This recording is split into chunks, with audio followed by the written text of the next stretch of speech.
پیارے دوستوں، ایک مرتبہ حضرت موسیٰ علیہ السلام نے اللہ تعالیٰ سے سوال کیا، یا اللہ، آپ نے انسانوں کو کیوں پیدا کیا؟ یعنی کہ آپ نے اتنی ساری مخلوقات کو کیوں پیدا کیا؟ اور اگر پیدا کیا تو پھر انہیں مار کیوں دیتے ہو؟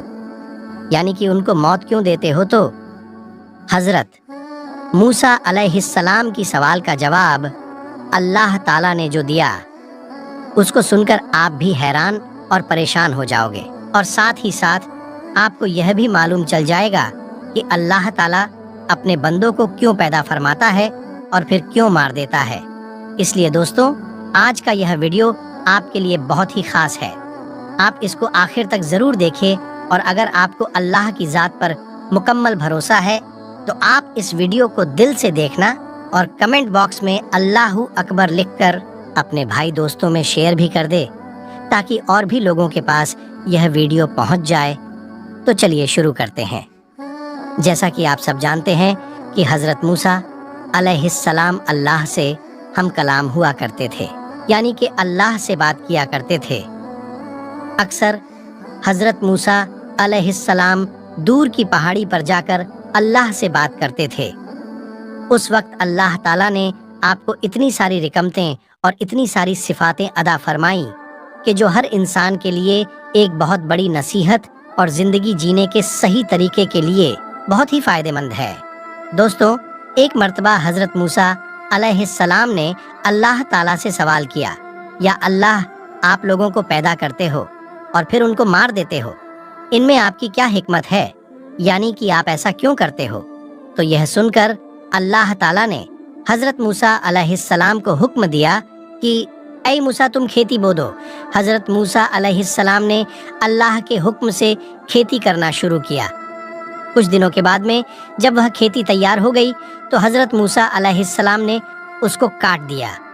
تو یہ دیکھ کر اللہ تعالیٰ نے حضرت موسیٰ علیہ السلام سے فرمایا، اے موسیٰ، تم نے خود ہی کھیتی بوئی اور پھر تم نے خود ہی اس کو کیوں کاٹ ڈالا؟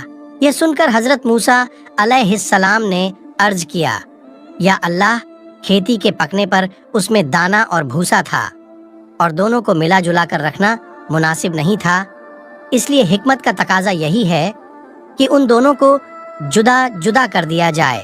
یہ سن کر اللہ نے حضرت موسیٰ علیہ السلام سے پوچھا، اے موسیٰ، تم نے یہ عقل کہاں سے حاصل کی؟ تو حضرت موسیٰ علیہ السلام نے کہا، اللہ تعالیٰ سے عرض کیا، یا الہی، میری یہ دانش مندی اور یہ عقل آپ نے ہی عطا کی ہے۔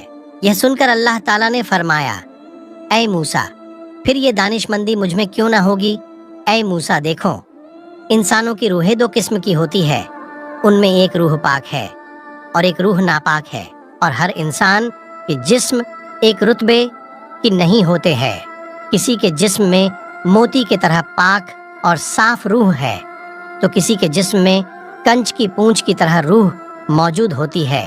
ان روحوں کو بھی ٹھیک اسی طرح سے ایک دوسرے سے علیحدہ کرنا مناسب ہے، یعنی کہ جدا کرنا ضروری ہے، جس طرح سے تم نے گندم کو بھوسے سے الگ کر دیا ہے، تاکہ جو نیک روح ہوتی ہے وہ جنت کو چلی جائے، اور جو بوڑھی روح ہوتی ہے وہ دوزخ میں چلی جائے۔ خیر موسیٰ، یہ تو انسان کو مارنے کی حکمت تھی، اور انسانوں کو پیدا کرنے کی حکمت یہ ہے کہ ہماری صفات کا اظہار ہو جائے۔ حدیث قدسی میں ہے کہ اللہ تعالیٰ ارشاد فرماتا ہے کہ میں ایک پوشیدہ خزانہ تھا، اس لیے میں نے چاہا کہ میں پہچانا جاؤں، اس لیے میں نے مخلوق کو پیدا کیا، میں نے انسانوں کو پیدا فرمایا۔ اے موسیٰ، انسان کے جسم میں جو موتی ہے اس کو کبھی بھی ضائع نہیں کرنا چاہیے، بلکہ اس کی حفاظت کرنی چاہیے۔ تو دوستوں، ہمارے لیے یہ حکمت اتنی بڑی ہے کہ اللہ تعالیٰ ہم انسانوں کو کیوں پیدا کرتا ہے اور پھر ان کو مار کیوں دیتا ہے، اس بات کا خلاصہ بھی خود اللہ تعالیٰ نے کر دیا ہے۔ اور ساتھ میں اس واقعے سے ہمیں ایک بہت بڑا سبق یہ بھی ملتا ہے کہ اللہ تعالیٰ نے اس قدرت کے نظام میں ڈھیروں شفاتیں رکھی ہے اور ڈھیروں وجوہات ہے جسے کوئی بھی انسان نہیں سمجھ سکتا ہے۔